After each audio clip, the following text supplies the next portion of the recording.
Welcome to another edition of Around with Randall, your weekly podcast on making your nonprofit more effective for your community. And here is your host, the CEO and founder of Hallett Philanthropy, Randall Hallett. It's another edition of Around with Randall, right here with Randall from Hallett Philanthropy.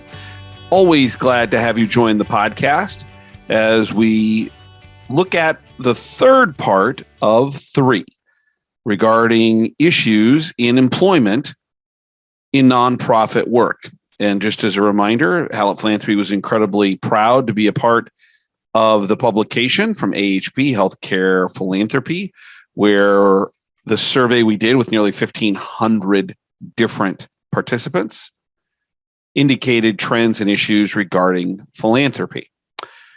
Today's conversation's around bonus structure, and one of the things that came out of the survey was a fact of kind of twofold. Number one, a number of people indicating that a bonus structure would help their compensation situation, as many felt like they weren't being paid fairly, particularly gift officers, and that it was an issue that might cause them to leave. And number two, several, more than one, particularly those in the Chief Development Officer chair, Vice President for Philanthropy, Chief Philanthropy Officer, indicated that their bonus structure might be much different than maybe the rest of the executive team, which was concerning. And so today we want to handle about 4 or 5 different aspects of bonuses to help leaders understand what's allowed and best practices and how to do so, and for employees to know what's out there in terms of opportunities. Let's start from the very top. Sometimes I hear, well, you're a nonprofit, you're not allowed to provide bonuses. And I have to, having spent a lot of time studying tax law in law school, as well as practicing kind of aspects of different tax issues related to states, gifts, and trusts during my practical years as a fundraiser, is to inform them that the IRS actually clearly states that bonuses are allowed within nonprofits, that they are very understanding that this is a very common issue to be dealt with when talking about compensation packages overall. What the IRS says is that they kind of have what they call a 12-factor test. We're not going to get into details of that they use to make sure that compensation is appropriate. Unlike the for-profit area where compensation can be whatever it is, there is, at least theoretically, a ceiling on compensation, because the IRS says is that the money should be being put back into the community through the nonprofit if there's excess revenue, which would be net profit in a for-profit industry. Well, that's really never been tested formally. I mean, there's a couple cases here or there, but there are hospital system CEOs making $6, $10, $8, $12 million. So there's never been a hard limit put on it. So the first piece is bonuses are allowed. The second is how prevalent are they? So according to an article in the Nonprofit Times, a terrific publication that I read, try to read at least twice a month as it comes out, different articles online at different times, is that if we take healthcare for an example, particularly with executives, so that's going to be your top leaders, chief executive officer, financial officer, medical officer, philanthropy, development officer, 85+% of executives have some type of incentive or bonus structure. If you're in trade associations, 80% or more executives have a bonus structure. In foundations, it's 30 to 40% of leaders or executives. Professional societies, more than 50% have incentives. So the idea that incentive and bonus structures don't actually exist is a fallacy. It just is not true. They're actually becoming more and more prevalent. And in fact, when we talked, when you read and you talk with hiring companies that are doing executive search, they're saying they're seeing it more and more. And we'll talk about different kinds of bonuses here in a moment. So the IRS says it's legal. We know that it's at executive levels, it's been predominant. What we're beginning to see is that it's beginning to kind of filter down into gift officers and others as a way of creating incentive-based pay for a reward of great work. Now, this is where we get into this issue that the Association for Fundraising Professionals, AFP, started in 1964 with its Code of Ethical Standards. And then I believe the last major changes were maybe 2014 or so. But they have a specific section on compensation, and in particular on bonuses and on finder's fees, as they call them. And what they're saying in general, and you can read the kind of 5 points on the one-page Code of Ethical Standards you can Google and get anywhere. It's a PDF, and I actually recommend it because it's a good reminder of what we should be aiming for. Is that really what they're saying is that your bonus structure can't be tied to a percentage of the dollars raised. And it can't create a issue when it comes to the honor, the integrity of the gift getting process. And maybe a little more specific, but generally that's what they're saying. So unlike a salesperson who maybe is paid $25,000 base and 10% of what they bring in, fundraising has said that that level of connection between dollars coming in and the ability to compensate someone through a bonus structure is not allowed. So that then creates a tension. And what we want to talk about is, how do we get through that tension? Well, I would start organizationally that you need to think about. And if you're in a large organization, they're already thinking about this. But if you're a smaller organization, or maybe incentives and bonuses are just beginning to be discussed, there are kind of 4 things that I would recommend very highly in terms of kind of general principles.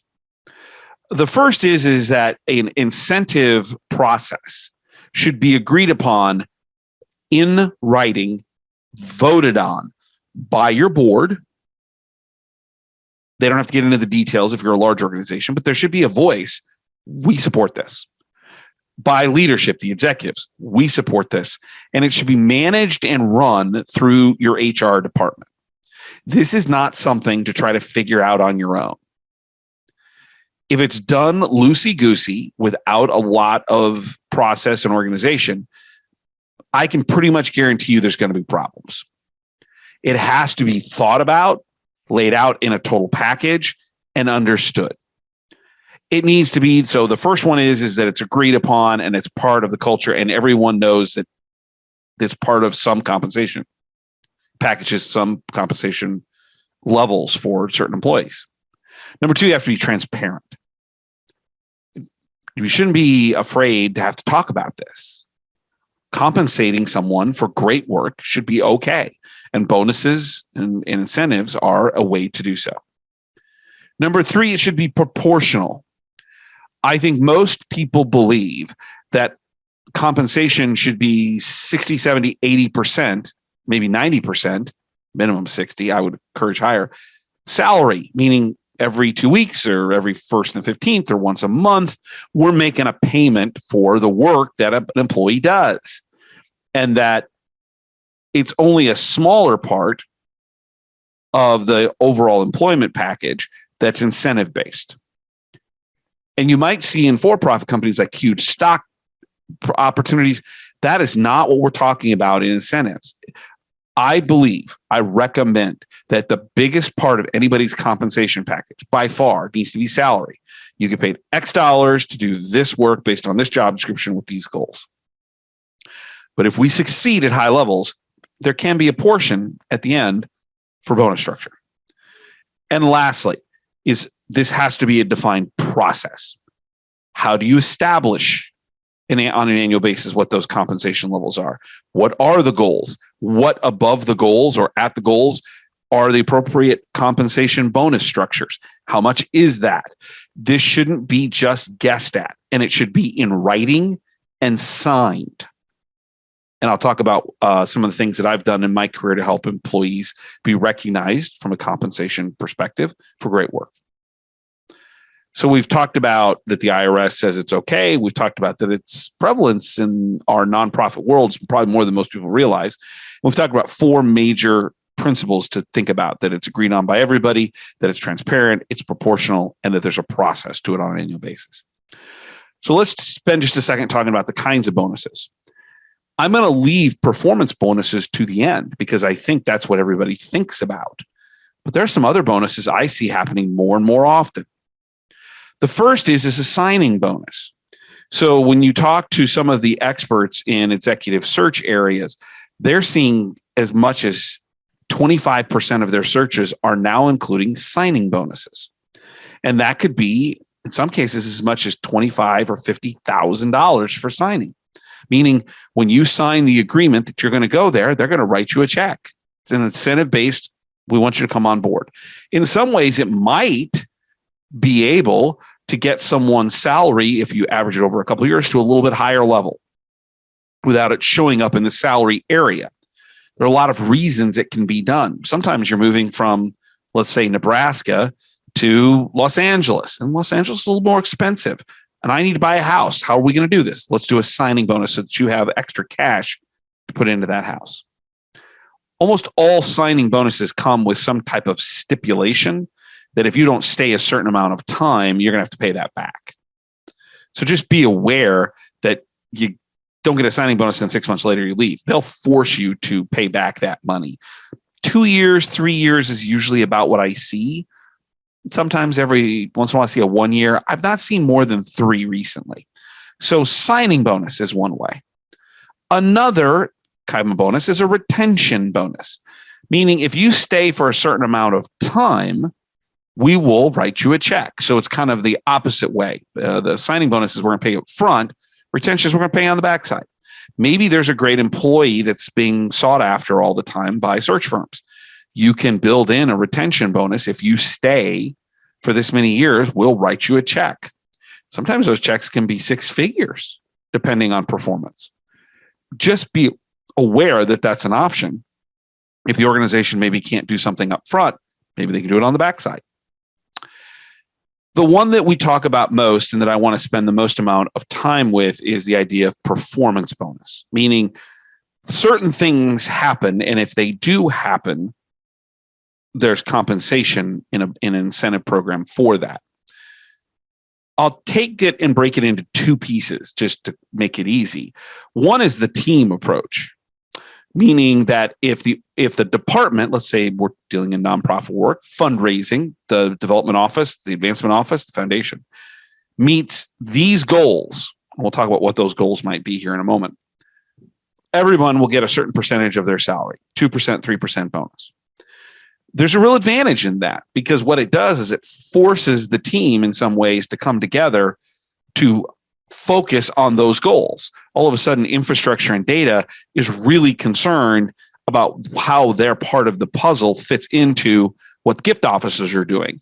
And if there's not a seamless kind of process in terms of identification, in terms of the data that's required for gift officers to go out and make those calls, build those relationships, make those asks, what you can get is a situation or scenario that you end up with an opportunity to bring the group together to focus on what's really important.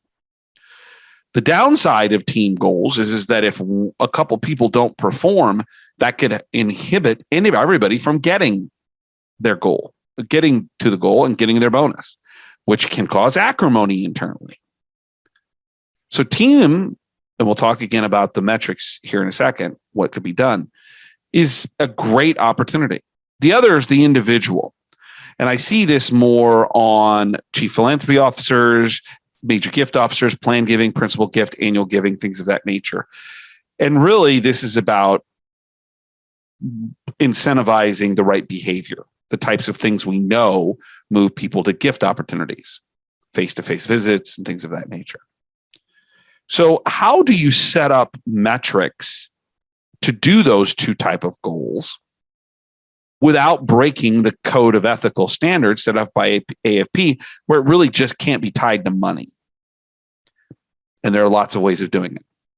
Let me say first, I employed both team and individual goals at the same time. And I probably should have said that up front. They don't have to be mutually exclusive. You can do both. So everybody feels like there's an opportunity for everyone to benefit. But the types of things that I did, first and foremost, was to begin to lay out some very specific things. And so while I couldn't compensate, and you can't compensate based on, how much money they bring in solely, it would be a part of the equation. So I set up a bonus structure incentive program when I was at the Nebraska Medical Center with my gift officers, where depending on how many years they had been there, because I wanted to be realistic. So like in the first year, it was they could get up to 5% of their salary.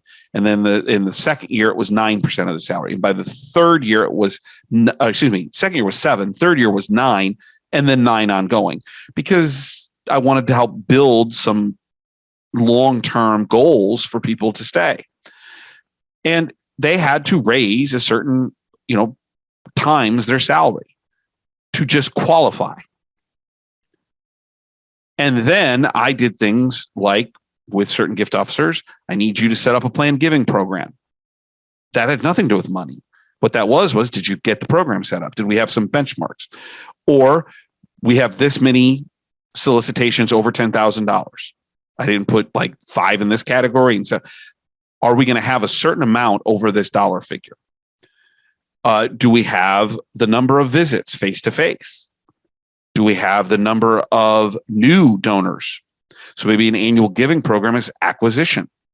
How do we incentivize great thought process segmentation on getting new people?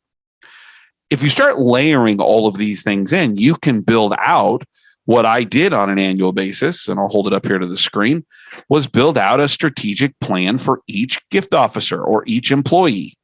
And what that did was a part of that is lay out what those incentives were. And then also, what were the method of implementation? What was the timeline during the year? And what were the cost implications? What did you need to be successful? And then I had great support from the HR. Talk about process. You can see it on the screen, is putting together an incentive program that laid out what the goals were, and they would sign it. And if they didn't meet it, they didn't get the bonus. If they did meet it, they did get the bonus. We did not base it on how much money they raised. Certainly, they needed to meet a threshold. But once they did that, it was about all of these other things that I needed, they wanted, whatever it was, to make the office, thus the organization, more successful, particularly in philanthropy. More money to support the great nurses and doctors, maybe here at a university, the professors, whomever, in that work. So goals, visits, asks, planned giving societies, acquisition. You can pick a whole litany of things that can be used as a part of that incentive program and check marks to say, look, we got these things done. I would recommend highly you set goals that are numeric, so they're pretty easy to understand. There's not a lot of miscommunication. Well, I tried awfully hard. I'm all for effort, but bonuses are about accomplishment. The last thing I want to talk about is how to pay this out. And most of the time, it's paid out on an annual basis, like at fiscal year end, in a cash process. And I don't mean like by hundreds, but through the payroll system. I think everybody can understand that. I would just also throw out there that the IRS allows for what they call a 457F plan, which is basically an enhanced retirement plan. And F is important because it doesn't preclude the limitations of what, like, let's say a 401k has at $19,000. You can put hundreds of thousands of dollars into this deferred comp plan called a 457. So just so you know, it doesn't always have to be cash. Most people want that, but sometimes organizations say, we want to incentivize you to be here for longer, so we're going to put it in a retirement pool that's going to benefit you later. So it's just something to consider. In the end, I think the greatest advice that I have when it comes to bonus and incentive is it's perfectly appropriate. I have no problem talking about it. But the question that needs to be asked for the organization, board, leaders, employees, everyone, can you defend it to the public and to the staff? And there's two types of trouble. One is the IRS, meaning there's some type of private annulment, or somebody can benefit beyond what's normal. They have personal benefit by the money coming in. That's not allowed by our standards anywhere, but particularly in nonprofit work. So keep in mind that there are some IRS standards, but most places probably aren't getting very close to those. I think the one that's of more concern is it's the perceived trouble, which feels painful, is the public perception. I have here in Omaha recently, in the last 4 or 5 years, there was an organization who had a bonus structure that the public couldn't get their arms around. I think that it wasn't very well told, but at the end of the day, it doesn't make any difference. They couldn't defend it, and it made the organization look really bad. And the entire executive team turned over. The board had to be turned over. So if you're going to have a bonus plan, make sure it goes back to those things. If it's agreed upon by everybody, that it's transparent, it's proportional, and there's a process to it, but you can defend it so that your organization's not caught in a situation where it loses credibility. Credibility is our greatest currency in nonprofit work. That's the currency that allows us to go out and build relationships and generate revenue in philanthropy for our organization. Bonus structure, the last of the 3 pieces of employment in this series and podcast. I hope it was helpful to give you something to think about, either as a leader or as an employee, and maybe opportunities that could be beneficial for your overall compensation. Don't forget, if you want to email me, that's podcast@hallettphilanthropy.com. Or if you think I'm crazy, maybe not want to say that because I would get too many emails, but Reeks, REEKS @hallettphilanthropy.com. Let me know your thoughts. If you got a suggestion on a subject or have a disagreement, let me know. And don't forget about the blogs. Just posted one on Prince with music tribute that is kind of interesting about planned giving. Something to think about. Go check out the blogs, 90-second reads or so on the website at hallettphilanthropy.com. Don't forget, you are part of something really important. Our world is in a little bit of chaos right now. Nonprofit work can and should be the savior of your community, for individuals, for important aspects of your community, for making sure people aren't missed overall, underrepresented, not heard. Nonprofit work is critical to making your community a better place. And as someone who's a professional in it, I hope you feel that. I love what I do, but I hope more importantly, you feel the power of that you feel like you're making a difference every day. Don't forget my favorite saying. Some people make things happen. Some people watch things happen. Then there are those who wondered what happened. And nonprofit work is about people making things happen for people who are wondering what happened. And I don't know a better way to spend a career. And I hope you feel a little bit that way every day when you get up in the morning. I thank you for your time here today and in every podcast that we do here at Hallett Philanthropy, Around with Randall. We'll see you next time. And don't forget, make it a great day.